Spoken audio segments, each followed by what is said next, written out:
Stomach just started.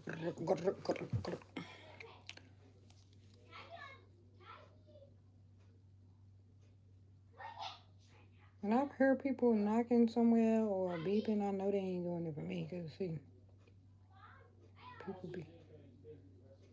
Let me go be nosy. Cause who is that?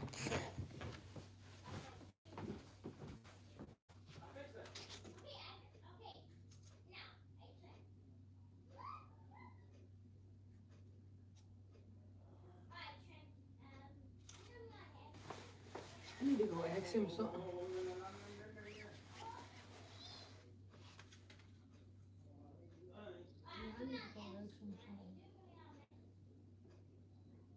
What did I need to ask him?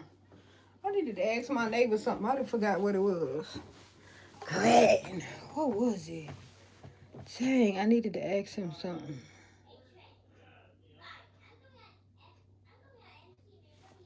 I don't remember what it was. My stomach done got upset. Woo, my God. First thing I ate was stomach upset. But God.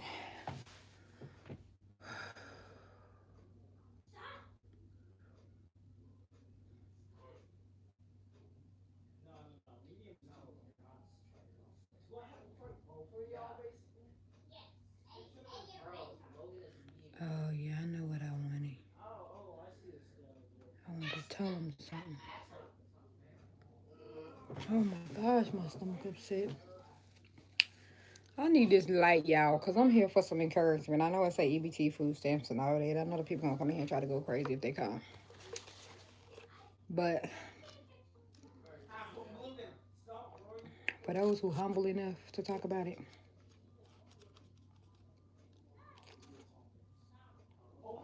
maybe these pants putting pressure on my belly is not good.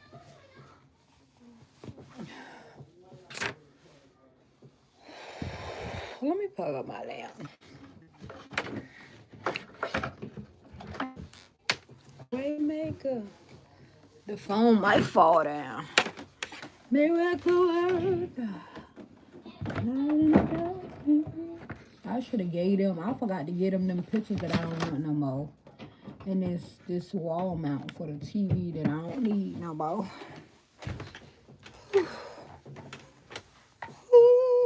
Maybe I asked my niece. She just moved into her own place. Do she want it?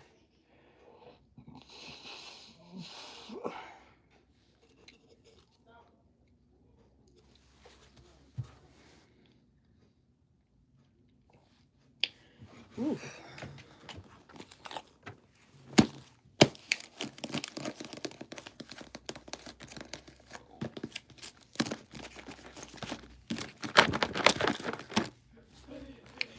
Hey, Sharif.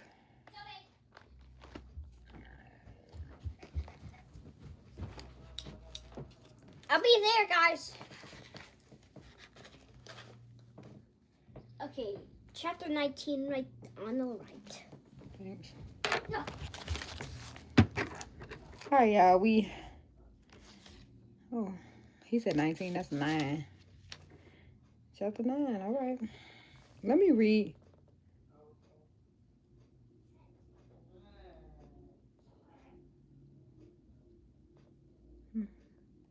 Mordecai. All right. So Logan chose Esther 9. On the 13th day of the 12th month, the month of Adar, the edict commanded by the king was to be carried out. On this day, the enemies of the Jews had hoped to overpower them, but now the tables were turned, and the Jews got the upper hand over those who hated them. The Jews assembled in their cities and all the provinces of King Axarus to attack those determined to destroy them. No one could stand against them because the people of all the other nationalities were afraid of them, and all the nobles of the province, the satraps, the governors, and the king's administrators helped the Jews because of Mordecai, because fear of Mordecai had seized them. Mordecai was prominent in the palace. His reputation spread throughout the provinces, and he became more and more powerful. And the Jews struck down all their enemies with the sword, killing and destroying them, and they did what they pleased to those who hated them. In the citadel of Susa, the Jews killed and destroyed 500 men. They also killed Parshandatha, Adolphan, Aspatha, Paratha, Adelia, Aradatha, Parmeshta, Arisha, Aradai, and Zavithla, Parmeshta, the 10 sons of Hermon, son of Hamithiah, Harmidatha. Y'all got to read through it. The enemy of the Jews, because even if you don't understand it, the more you read it, you'll be able to read it better. But they did not lay their hands on the plunder. The number of those killed in the citadel of Susa was reported to the king that same day. The king said to the queen Esther, "The Jews have killed and destroyed 500 men, the 10 sons of Haman, in the citadel of Susa. What have they done in the rest of the king's provinces?" was the question. "Now, what is your petition? It will be given you. What is your request? It will also be granted you." "If it pleases the king," Esther answered, "give the Jews in Susa permission to carry out this day's edict tomorrow also, and let Hashan's 10 sons be impaled on poles."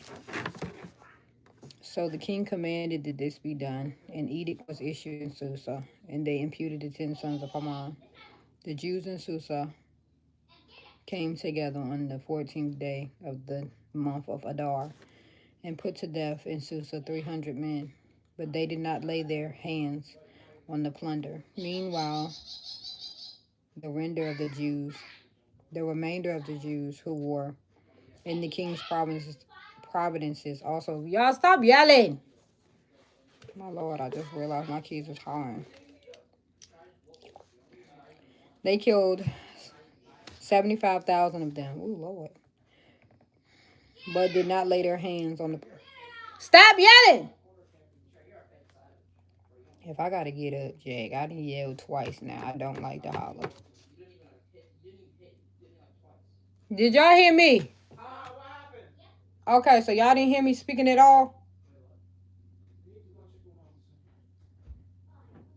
Y'all don't hear me talking? And that's crazy because I just yelled. I don't like to yell. I heard. Okay, so why you didn't listen? And why you didn't tell them to listen? So I yelled and y'all didn't hear from over there. Too much hollering going on in there. That must what it is. Stop yelling. Go ahead. Y'all got to excuse that. Y'all got to excuse that. I got kids. I just realized they hooping and hollering over top my talking. Y'all got to finish. I got to finish reading. Hi, y'all. This happened on the 13th day of the month of Adar. And on the 14th, they rested and made it a day of feasting and joy. A lot of people question that type of stuff. The Jews in Sosa, however, had assembled on the 13th and 14th, and then on the 15th day, they rested and made it a day of feasting and joy. That is why rural Jews, those living in the villages, observe the 14th of the month of Adar as a day of joy and fasting, a day for giving and a day for giving presents to each other. Mordecai recorded these events, and he sent letters to all the Jews throughout the province of King Xerxes, near and far, to have them celebrate annually the 14th and the 15th days of the month of Adar as a time when the Jews got relief from their enemies, and as a month when their sorrows was turned into joy, and their mourning into the day of celebration. He wrote them to observe the days as days of feasting and joy, and giving presents of food to one another, and gifts to the poor. Gifts to the poor. So the Jews agreed to continue into the celebration they had begun, doing what Mordecai had written to them. For Haman, son of Harmithiah, and Agagite, and Agite, the enemy of all Jews, had plotted against the Jews to destroy them, and had cast the pure, this is the lot, for their ruin and destruction. But when the plot came to the king's attention, he issued written orders that the evil scheme Haman had devised against the Jews should come back onto his own head. Y'all ain't gonna sit here and lie. I pray that, like, if you praying against me, I pray that you receive what you asking for, and that he and his son should be impaled on poles. Therefore, those days were called Purim, from the word pure, because of everything written in this letter, and because of what they had seen and what had happened to them. The Jews took it on themselves to establish the custom that they and their descendants and all who joined them should without fall observe these 2 days every year in a way to prescribe and at the time appointed. In the way prescribed and at the time appointed. These days should be remembered and observed in every generation by every family, in every province, in every city. And these days of Purim should never fail to be celebrated by the Jews, nor should the memory of those days die out among their descendants. So Queen Esther, daughter of Abihel, this second letter concerning Purim, and Mordecai sent letters to all of the Jews in the 127 provinces, a word of good and assurance to establish those days of Purim at their designated times, as Mordecai the Jew and Queen Esther had decreed for them, and as they had established for themselves and their descendants in regard to their times of fasting and lamentation. Esther's decree confirmed these regulations about Purim, and it was written down in the records. Chapter 10 is very short. I thought this was the last chapter. Y'all, my son opened this up, so I was like, okay, let me be faithful and read it where he chose it from. Miss Baby's here. What's up, Miss Baby?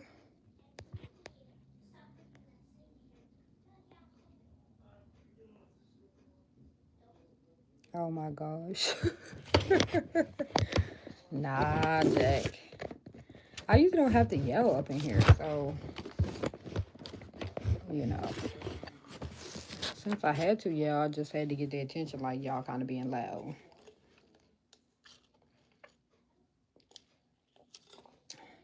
So today I'm doing what the doctor said. Bread diet. Girl, I had a chicken noodle soup, right? So I didn't eat. I just ate for the first time like 30 minutes ago. And I wanted chicken noodle soup with stuffing in it, like stovetop stuffing. Never did that before. And let me tell you something how that was jumping. Like, if you ever just got a taste for stuff and don't know what to do, like something light, ooh, it was so good. I would feed that to people. I was like, okay, the soup kitchen need to get on this. Put this. I mean, it made me so, like, I'm halfway full, not gonna lie. Like, I don't need nothing else. But I think because I'm choosing to eat lights, and I should have made that light. I was being greedy because it was so good, but I think my stomach don't want to be full, and it wants, like the doctor said. So I feel like if I stick to the orders, I'm a little bit better feeling. A lot of bit better feeling actually. Thanks, Greg. Thankfully, thankfully. You see the name of my thing, right? So I was like listening to music, everyone, and just kind of like worshiping God, and just I had thought about the times, not just the government stuff, just times in general, like all around spiritual decay. I'm gonna just call it that because the Bible say, basically people gonna go on to their own way. They want to hear what they want to hear. They want to do what they want to do. Even though the word is still wording, still living is still correct. People just swaying all different kind of ways for whatever different kind of reasons. Just all kinds of struggle when you look out. And I was like, thinking about people who are less fortunate, poor people. Most people is poor. A lot of people is poor, even if they don't want to call it that. And how in these times, no matter what's going on, because everybody has seen a time of struggle in their life, no matter what. How it crossed my mind that a song came on, God played a song, and it was talking about how Jesus was born in a manger,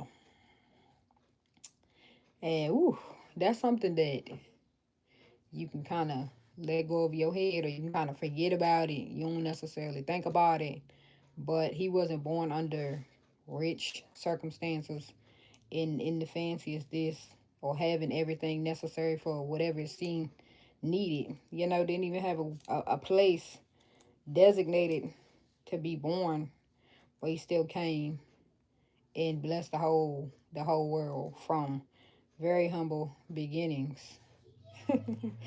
earthly beginnings. And I don't know why that song played, and I was like, wow, Jesus was born in a manger. And sometimes being poor or less fortunate can seem so burdensome, and it can overcome us in every area of life because we become so focused with that, wanting more, needing more, you know, when right now wherever you at and whatever you got is enough. It's enough for right this minute, and it requires faith. And faith is what? The substance of things hoped for. Somebody give it to me. Basically got to do with what you don't see. Being hopeful and confident in the things that you don't see because you plan to see them. You trust that God is going to bring that into your life. And so walking by faith and not by sight, I think we forget that often, and therefore become very stagnant, not just spiritually, but like in all areas. Like that's where the blessings is in, probably holding up right now, because people is wanting to build faith off what they see, when faith is what you don't see, is what you believe God for, and He can only do what you believe Him for. And so I felt like I needed to share that. Like, faith is not believing in what you see, but you do know enough to believe and to trust, because God has been so gracious in His mercy in just giving us opportunities to see. So you didn't have to ask and He provided. You don't always have to ask and then you be provided for. So God is a provider. He's provided so many things. You can look around you, wherever you at right now, you can look around and you can name every single thing that you see and know that God is a provider. And then whatever you lack that you don't see, you can still look to the hills from which come your help, and to trust that God is still a provider for those things, beyond those things that you could ever ask for. So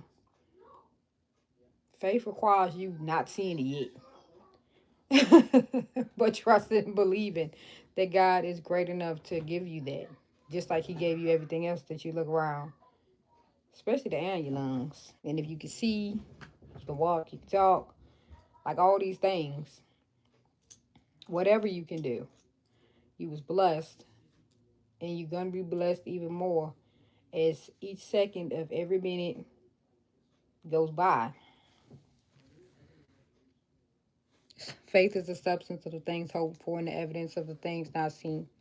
Yes, thank you so much. So we don't see, we don't get to see, but we need to believe always. And that has been, it's always like a lesson for the weekish going on in my life, and that is the lesson. The reminder is the faith, the definition of faith, and that we walk by faith and not by sight. Cause baby, if we look around in any month, in any year, any day, you can look and you're gonna find something that could have you not trusting, not believing. Like you can find something to discourage you and to keep your faith wherever it's at right now, or to even lessen, to weaken your faith and not grow it. So either somebody said you either going forward or you going backwards when it comes to this spiritual thing. You moving one way or other. You don't know it, you don't realize it, but you either going back or you going forth. So it really, it's really not no stagnant. It's a slowly falling away. So constantly reminding yourself of things. It seems like the further you go down the road, sometimes the key things that we learn in the beginning that ignites our faith is the things that falls off as we go. And those are the very things that we need to hold on to. Jesus being born under humble circumstances. So much so that even when he began to show his knowledge and his power and his strength and his maturity, people still didn't want to believe because of where he came from, who he was, his family. Like, what? He didn't look the part. He didn't have all of the things people think you gotta have to make a big difference in this life. And same for a lot of people. It's not always gonna look like it. A lot of times at the beginning it don't look like it. And it makes a lot of sense because humble beginnings. You learn a lot when you're humble. Cause you can look out and seek. You don't think you got it all figured out because you know you don't. Things falling apart. You in need. God grows us from having little, especially. And then people pretend like they never been there, like they can't be there. Like right now, if you stop and think about it, you go back to like COVID times. And with so many people who maybe never went without anything or never not knowing in their life that was put in predicaments of need that they never saw before. And even to this day, it's people on this earth that would try to belittle and shame you for whatever needs that you had. But I remember when the world had a need, everybody. Okay? It was a lot of people in need. And I always looked at it like spiritually it was necessary because a lot of people didn't have no type of humility. There was, and even on this day, it's a lot of people, no humility. Now we got people, government jobs. I know people look at the government like, ooh, not just food stamps. No, we talking about the government workers, the people that had them jobs that most people pray for, hope for, want. Even they in need of something. All kinds of people. And I don't think we should look at people based on what they do. Your job, your titles, blah, blah, blah, blah, blah. A human is a human. And they all have some type of need. Whether they sick and they need some type of healing. Whether they without a paycheck and they need some type of money. Everybody on this earth needs something. And you can't go pay for it. Okay, a lot of things you got to pray for it. Everybody stands in need of prayer and a spiritual life, spiritual maturity, in growing of their faith because in this life, it's always going to be a need. Okay? People say, oh, because you got money. You can't pay your way out of being sick. You can't pay to get your life back when it's gone. Those are the type of things you can pray for, though. Okay? People prayed and God added numbers to their days. Okay? People asked and received life. Okay? The resurrection. Okay? God is still able to do all these wonderful, great things. We see things a little too circumspectly. Everybody got a need. And right now, the world needs faith. Okay? Above their fear. They need to get up and at the word. Because I'm sure anxiety is raising. People is looking at what they up against. They're looking at what's up against. Greater is he who is in you. Okay? He's still in you. God is still worthy to be praised. And he's still worthy of our faithfulness. Mm-hmm. What goes up be coming down, Jack, sometime. I just feel like trusting in the Lord with all our heart and leaning not into our own understanding is what's best for the world right now. And he deserves it. Like, all it's going to do is to bless you to trust God. All it's going to do is bless you to trust God. It could never harm you. Could never hurt you. And anything that seems like, oh, because the enemy will try to attack you the more you get closer to God. But it's like, trusting him still. It's still gonna bless you. When the smoke clear, you're gonna be even more blessed. And that's just how it go. Trust, trust, trust, trust, trust, no matter what. And it can be hard sometimes, yeah. But that's gonna be the best. That's gonna be the best thing, especially right now and always. It's to trust God over what you see and what you heard and what you think and all of that. And don't be like the people in the Bible that they trust for a few minutes and then, oh no, things get a little unsteady, because it's going to get unsteady. If you put your trust in God, if you go today and you never prayed, or it's been a long time, whatever you do, genuinely for the God, Father of Jesus, okay, that guy, if something good happens and then something bad happens right after, don't say, oh no, okay, because that's a normal ebb and flow. The enemy don't want you to believe that God is greater than your problems, greater than your suffering, that it don't all have no purpose. That is the point. So you got to make sure, if you get the praying and you get the seeking and you get the finding, that you know that there is an enemy. Okay? God is still greater. Still trust.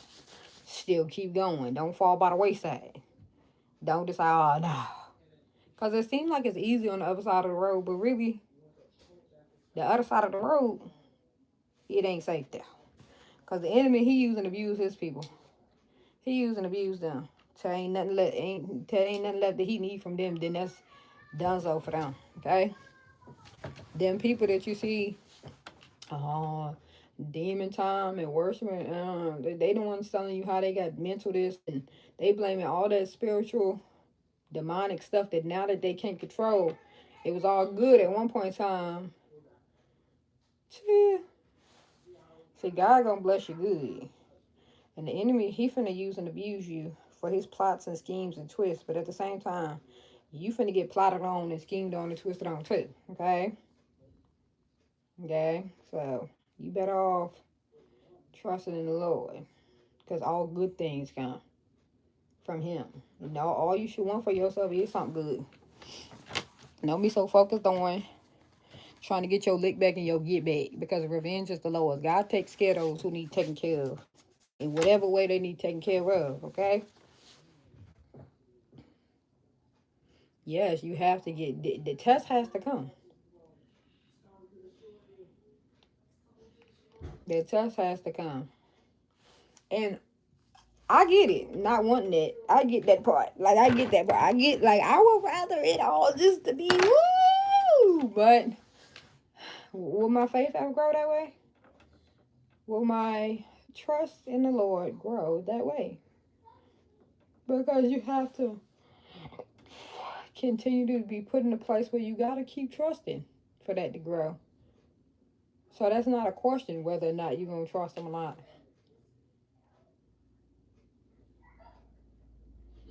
Thought somebody was upset up in here. My Lord. All I know is I wanted to drop a tear for the world, because I'm like, oof, I just feel the weight, the heaviness of the times, because I know the two choices that you have in this life when you up against, you don't know, but then the God that you know.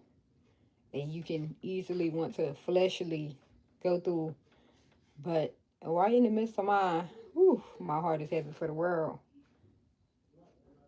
Because of how they may feel, God scooped me right on up, like, hold on now. Not a time to cry. Not a time. The song is like, not the time, not the place for you to get in the way. You gotta learn how to wait. That song came on. It was another song. God was DJing something good too. I wanted to write songs down. But all of the music was like, basically trust God. Like, wait on God, believe in God, keep your faith in God.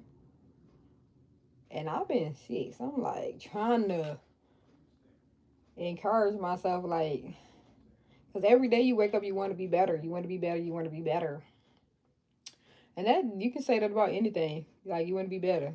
Whether it's better career, better pay, better, like every day we desire innately better. So trusting in the Lord in his timing is very important for whatever it is that you're waiting on him for, or that you're waiting for. You need to wait on the Lord to provide that for you. Ooh, my Lord. My belly, my belly. Ooh, I'm so grateful. I hope I can go to work tomorrow. So that's the goal, yo, is to try to make it in. Yeah, basically, gotta pray, gotta pray, gotta pray. It's so amazing. Like, it's so amazing. And there was another song came on that was talking about praying and us having the opportunity to be able to pray in the old times, Old Testament times. They had the daggone priest, the high priest, the priest, all them people had to go in and do the praying. They was holy enough, cleansed enough. They had to do all these things to be able to stand before God and intercede for people. And now we stand in the place of being able to go to God through Christ.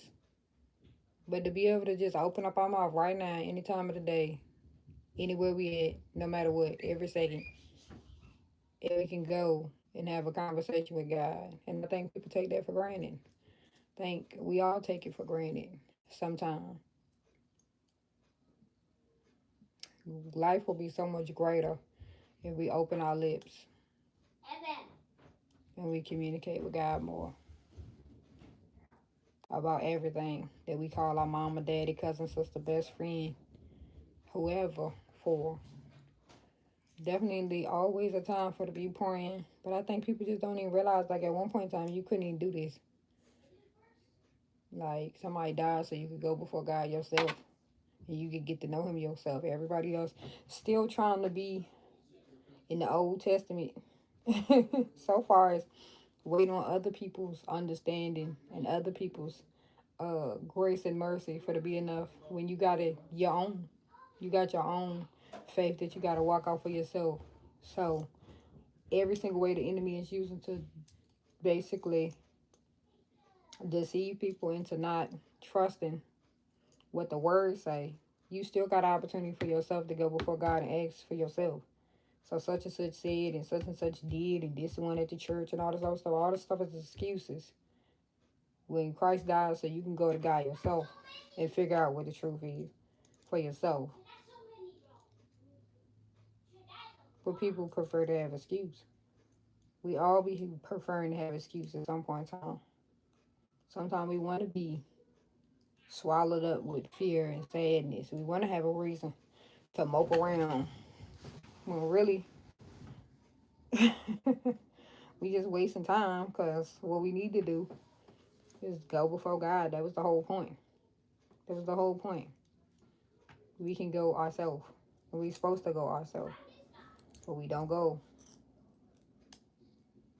That have a whole lot to do with people wanting things the way they want it. If they open up this book, see, they're going to be convicted of what? The wrong. People don't want to do right. And praying is on the list of doing right. But see, they don't want to do right in other ways either. So it's just like that gets swept up with it. When we want to live how we want to live, we don't do no talking to God about that. Because we know the more we get closer to him, the more convicted we going to feel. The more unhappy we going to be. When we trying to live in our sin, because you can't fight with him and against him at the same time. Because the flesh go against the spirit. So you're going to be in a heck of a battle trying to call yourself being spiritual and you still trying to live your life in the world.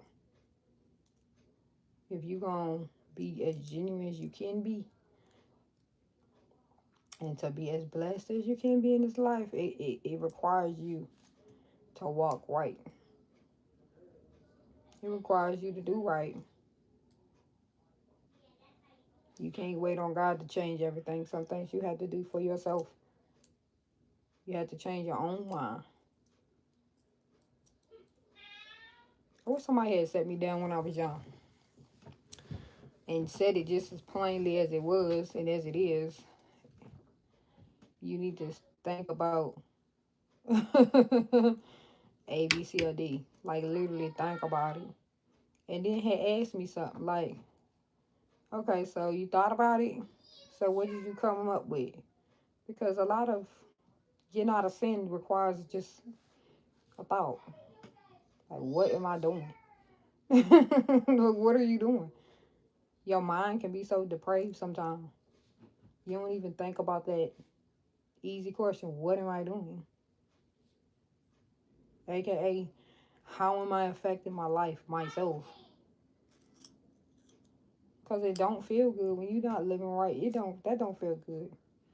When you ain't prayed in days and days and days, weeks, months, years, that don't feel good. When you ain't picked up this Bible, you already connected.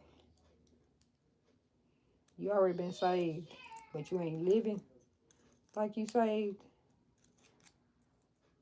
That black cloud, that's you. However you doing, whatever you doing that you know you ought not do, that don't feel good. And all it requires is a thought. If you think Christ died so I could be free from sin, then you free. And you just choosing the shackles. You waking up every single day putting shackles on your feet, your ankles. You deciding, I'd rather be in jail today. Because freedom is free. It was paid. If we think about what we do, we could do better. My prayer life used to suck, y'all. It ain't funny for nothing, but my prayer life used to suck.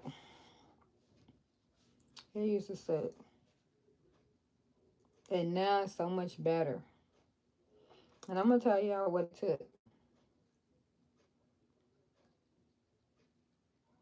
It took me learning about prayer, for one, outside of myself. Like listening to people talk about it and realizing I ain't feel like that. Like, I don't feel like that. So I was like, I want to feel like that. I should feel like that, but I don't feel like that. So then I just went deeper. Like, I just focused on prayer. Not necessarily just doing it, but just understanding it. Realizing that even Jesus was praying without ceasing. Even he had a need to pray. And I just went down the whole little journey. And then I realized my kids might be like me. Like, they might suffer with that. If they don't see me doing it, and I don't teach them how to do it, and I don't help them grow. We actually doing some stuff with that right now, but it's easy to get deceived into thinking that praying is not important. Or it's not as important as being a kind person, doing da da da da da da da. Prayer, y'all, is required in this walk, in your faith journey. If you're going to mature in your faith, anything, if you're going to mature spiritually, you got to pray. You have to. It's how you talk to God, so it's necessary. Jesus had to go talk to his creator. Not his creator, his father. He had to go tap in. Okay, he had to go tap in. So y'all know we gotta do it. Okay, if we're gonna walk this thing out for our life, we have to tap in. Our creator, not his creator. We gotta tap in. Because there's gonna be times where we want to tap out and we don't need to get there. People pray online. I need Vaseline. People be on here praying online. Like, they come on here purposely. They pray. And sometimes I'll be wondering about that. Because the Bible talk about that. Like, I used to never really want to do it on here. I think because it's genuine when I do it. Um, it's like, okay, God, because I never really, well, I just remember the scripture about people praying for to be seen or for to be looked at in a certain type of way. So I was like, eh. But I will say this. Hey, y'all. I will say this. If anybody's trying to get their prayer together, thanks for everybody that been here that's going to come here later. They're in here now. But I will say this about prayer. When you do it, you need to first make sure your heart is open. Because at one point, my heart was hard. Like, because I wasn't praying for so long, my heart had got hard as a rock. It was so hard. And I can't even specifically say what unhardened it. But I will say that I had to be very adamant about my studies. Like, I had to begin to kind of take on the thoughts, the right mindset, and to begin to like free myself from some of the things that I had kind of took on, like my worldliness. I had to start making some changes in the way that I walked. So it was some things I was doing and I was learning. I was constantly reading my Bible and I was praying. I was trying to begin to develop a prayer life, and I started feeling, the hardness of my heart, which is my unwillingness to do what it is that I know I'm supposed to be doing.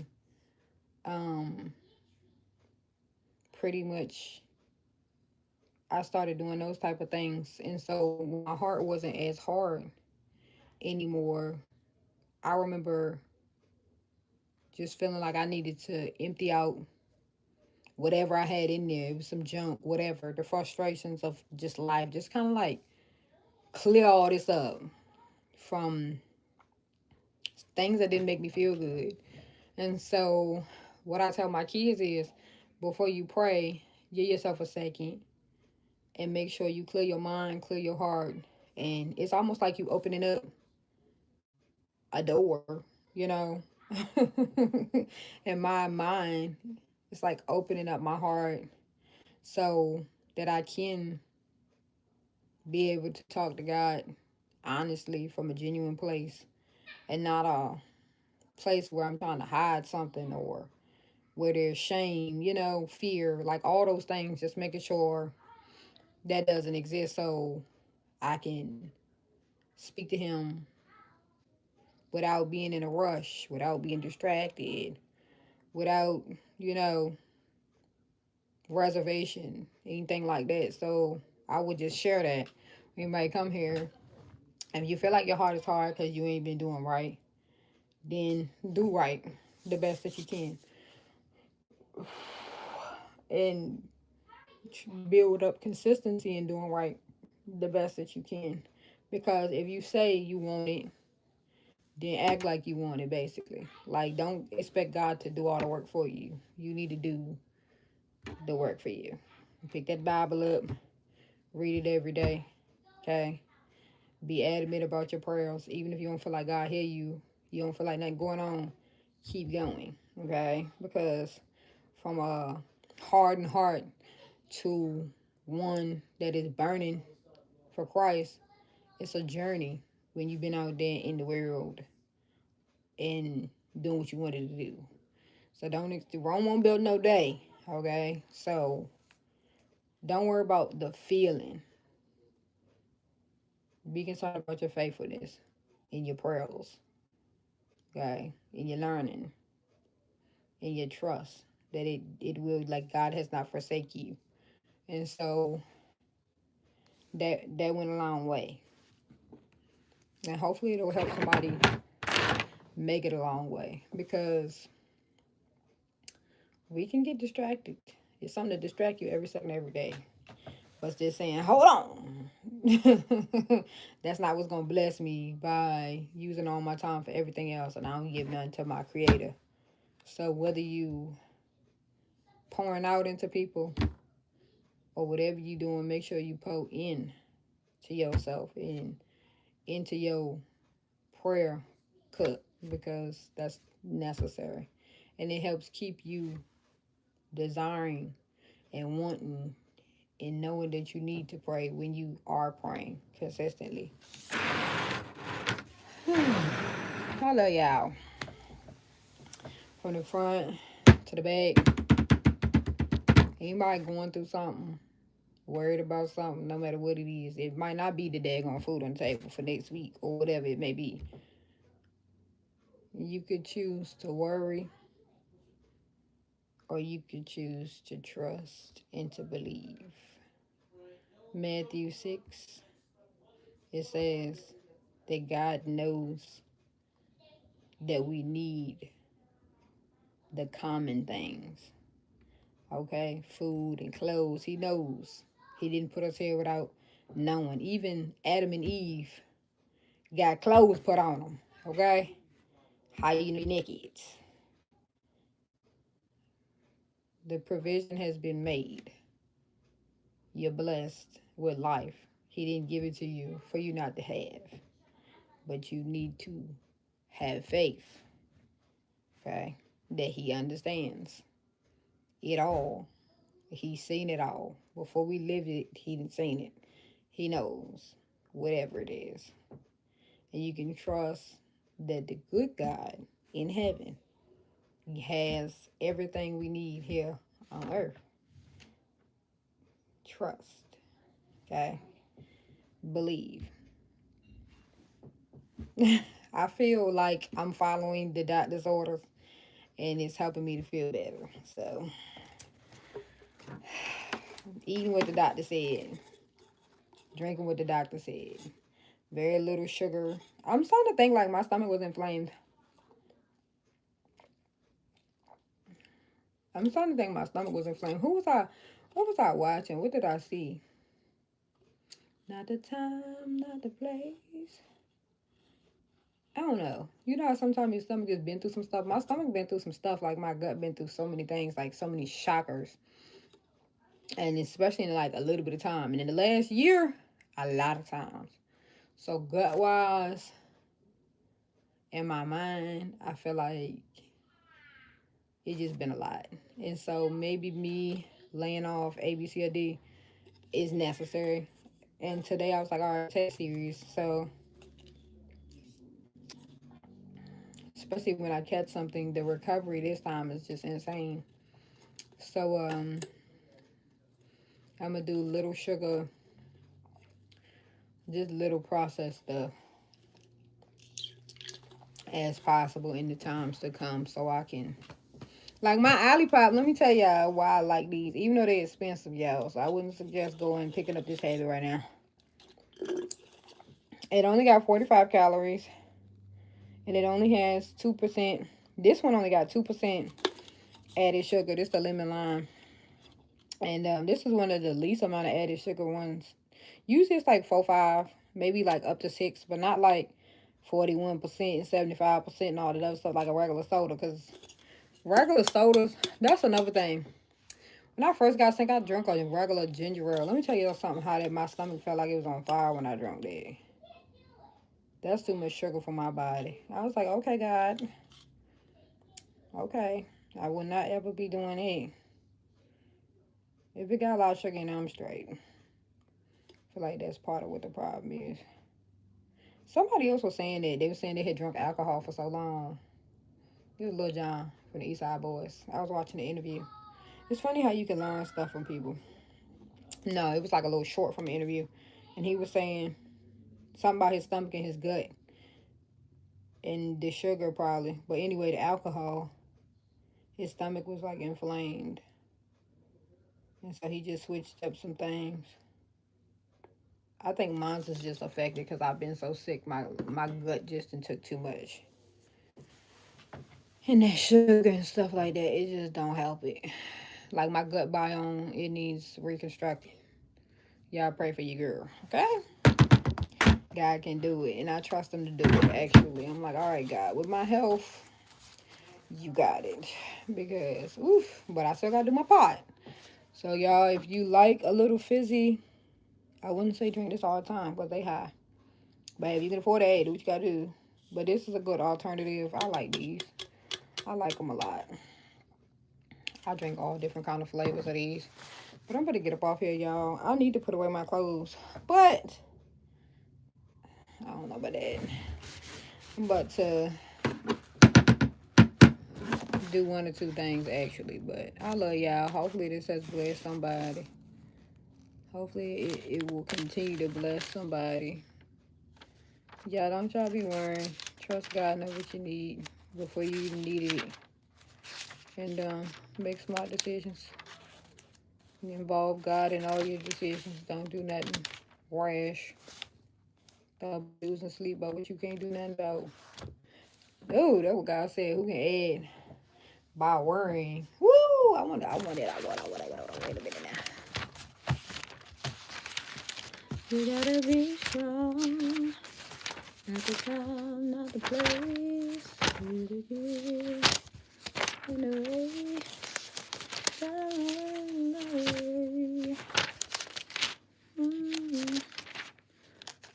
The way my eyesight set up. Y'all see me with my bifocal 75. Gotta learn how to wait. Woo! Can any one of you by worrying add a single hour to your life? And why do you worry about clothes? See how the flowers of the field grow? They do not labor or spin. Yet I tell you that not even Solomon in all his splendor was dressed like one of these. If that is how God clothes the grass of the field, which is here today and gone tomorrow, thrown into the fire, will he not much more clothe you, you of little faith? You of little faith? So do not worry, saying, what shall I eat? Or what shall we drink? Or what shall we wear? For the pagans run after all these things, and your heavenly Father knows that you need them. But seek first his kingdom and his righteousness, and all these things will be given you as well. Therefore, do not worry about tomorrow, for tomorrow will worry about itself. Each day has enough trouble of its own. Woo! Hello. Each day got enough trouble of its own. Ooh, hallelujah. Throw it over your shoulder and let it go. Whatever it is, okay? Don't be staying up late. Don't be worrying yourself crazy. Don't be running up your blood pressure. Don't be just... God got it. Put it in his hands. I think that's the wonderful thing. Like, I don't have to worry. Don't make it overly spiritual, y'all. Sometimes we gotta understand God. He know we here on this side. Think about it like we think about other stuff. Throw it. Don't worry about it. Don't worry about it. Don't worry about it. It's like that person that you done it through with. You know how when it's over and done, you don't got no type of concern, no type of... They calling your phone and you know you never gonna answer for them. That's how it got to be, the problems of the world. Don't even care. When you know when you're through, when you're done, too. Ain't it an amazing feeling? We got to be through and done worrying. Through and done. We got to say, nah, this, I didn't waste enough of my life. I didn't took enough days off my life. Ask God for him back, by the way. Worrying and stewing. They ain't never blessed me. Be through and be done. I think it's amazing. Sometimes people think I'm a little bit on the wild side because I still worry a little bit sometimes. And I have to remind myself, that's the enemy. I have been deceived into thinking this is necessary and it's not. Sometimes I gotta lay down and just sleep it off. But I bet you one thing, whatever I gotta do to get it off, man, I don't be wanting it. And I don't want that for y'all. So may you be blessed this weekend and every day. And I do feel better today. So I'm just gonna hope and believe and trust God that I will be better. It's on the up and up for me, y'all. But be blessed. I love y'all.